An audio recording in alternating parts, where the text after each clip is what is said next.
Teklif ederiz sizlersiniz masalı Rus dilinde. Anısını anlatacak Gaydaş'ın adına teoretik liseyinde 2. klasta öğrenen Мария Арнаут.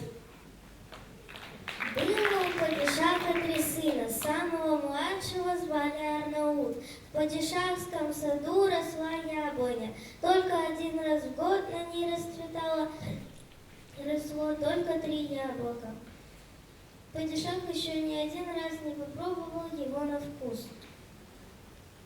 Один раз он говорит своим сыновьям: «Вы уже взрослые, но до сих пор так и не узнали, кто на самом деле наши яблоки срывает и крадет». «Этой ночью я пойду», — сказал старший сын падишаха. Тот взял с собой меч, веревку и отправился в сад. Нашел себе укромное местечко и принялся ждать. В полночь пронеслась сильная буря. Так молодец собрал свои вещи и побежал к отцу, и все ему рассказал. Все это слушал средний сын. На следующий день он пошел. Нашел себе укромное местечко и принялся ждать. В полночь пронеслась сильная буря. Тот испугался и побежал к отцу. На 3-й день пошел Арнаут стеречь яблоню.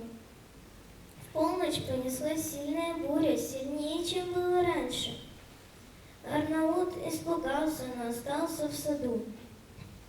Неожиданно появился трехголовый дракон и потянулся к яблоне яблоко сорвать.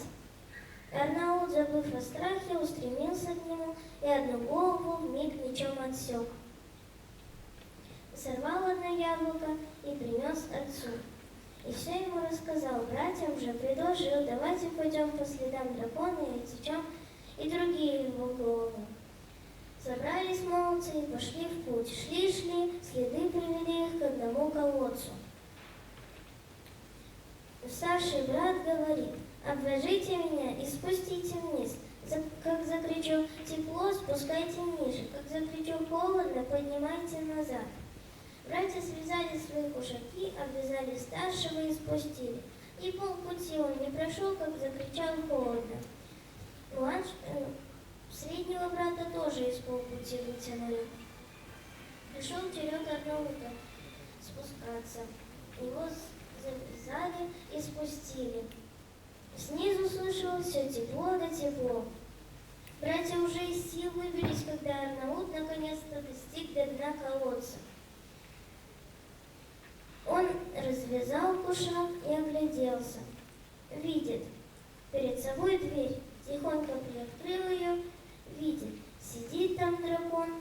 Он тихо к нему подбрался и одним ударом меча все остальные головы его отсек. Осмотрелся он и еще одну дверь нашел. Открыл ее, видит, там стоят 3 девушки, одна другой краше. «Как молодец, как ты сюда добрался?» — спросили его девушка. «Тебя увидит дракон и разом съест. Не пугайте меня этим вашим драконом, он уже давно околел». Девушки, услышав эти слова, очень обрадовались. «Кто из вас хочет белый свет увидеть?» — сказал им Арнаут: «идите за мной». Дверь за дверью наконец-то они дошли до колодца.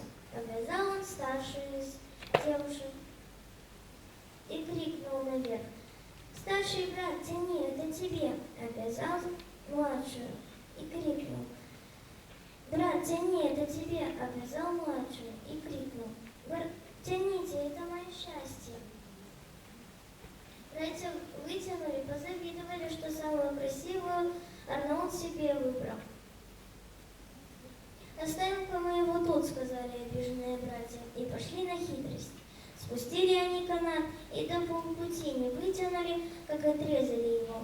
Арнаут упал в 9 раз глубже, чем было раньше. Когда он очнулся, он шел, куда глаза глядят. Долго прийти ему не пришлось. Набрел он на какой-то дом. Там жила древняя старушка. «Дай мне напиться», — попросил ее Арнаут. «Мальчик, у нас и так воды мало», — ответила ему старушка.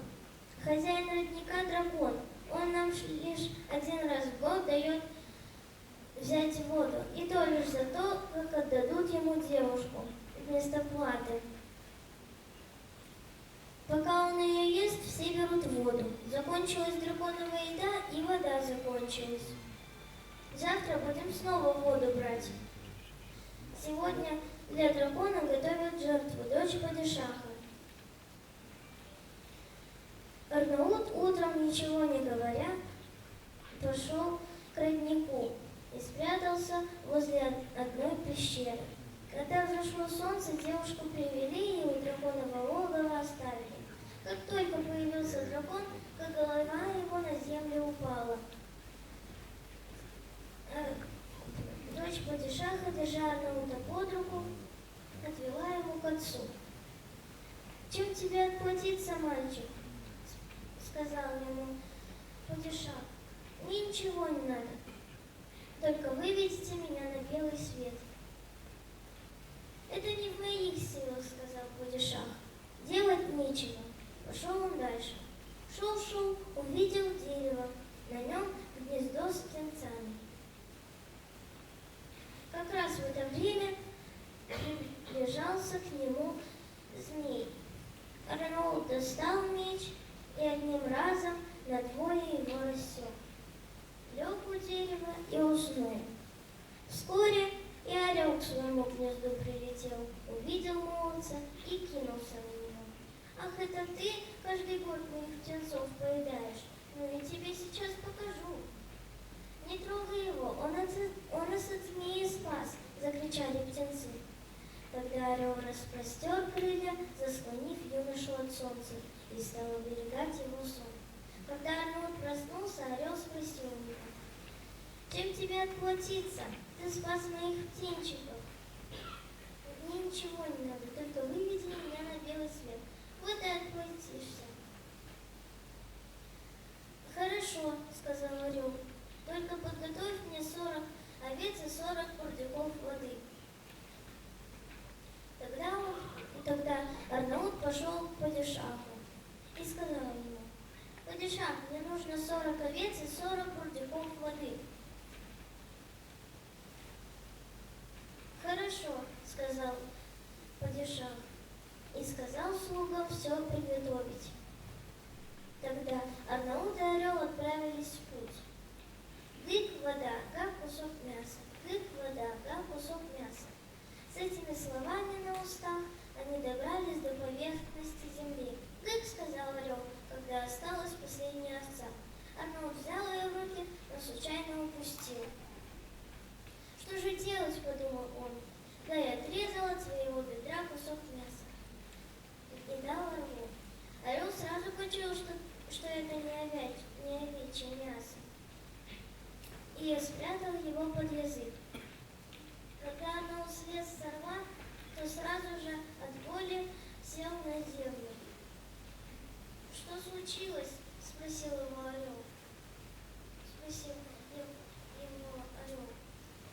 «Ничего, ты лети своей дорогой, а я сам домой дойду». Тогда орел достал из-под языка кусок мяса, приложил на прежнее место, лизнул, и оно тут же приросло. «До новых встреч!» — сказал орел и улетел. В то время уже и братцы домой добрались. «Где ваш брат?» — спросил их отец. «Он потерялся во время того, когда мы шли домой». Отец рассердился, делать нечего. Через пару дней они снова подошли к нему и сказали ему: «Жени нас на этих девушках». Ответил он им: «Не женю, пока не вернется ваш брат». Долго ли времени прошло, мало ли, добрался домой и Арнаут. Сказал он отцу все, как было, братьев же простил. И в один день свадьбу они справили. 40 дней и 40 ночей пировали они. На 41-й отец Арнаута на трон усадил. Тогда жили они долго и счастливо.